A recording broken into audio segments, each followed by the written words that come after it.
Sabi ni Father, minsan na nga lang kita makita sa kasal pa. Sabi sa comment section, sabi ni Father, I may now kiss the bride. Sabi pa dito na isang nag-comment. Sabi ni Father, bukod sa akin, sino pang tutol sa kasal?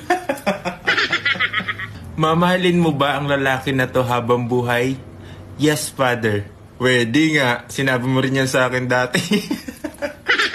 Ba't po ang hapdi ng holy water? Sabi ni Father, Mariatic yan. Ito talaga, tawa ako dito. Tawa ako dito, sabi niya. Okay na po, tapos na ang kasal. Sabi ng babae, bakit walang kiss the bride? Sabi ni Father, at sa harap ko pa talaga.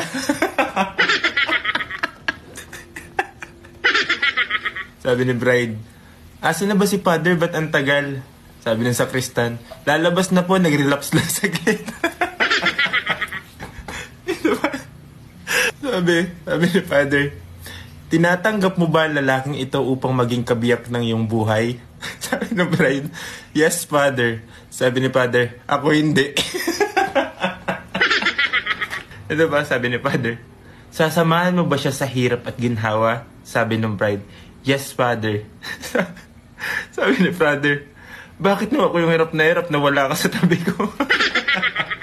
Ito ba, sabi niya, sa ngala ng Ama, ba't ka nagpakasal sa'yo? Isipin mo, nag-pray kayo, no?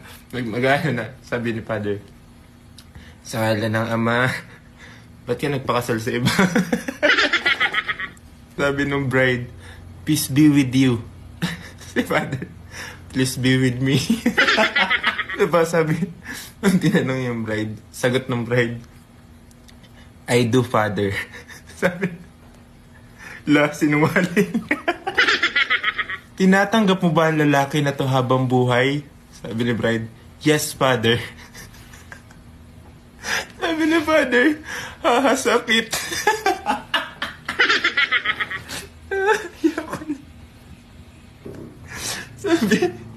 Sabi ni Father, mamahalin mo ba ang lalaki na to habang buhay? Sabi ni bride, yes, Father. Sabi ni Father, bakit hindi mo ginawa sa akin?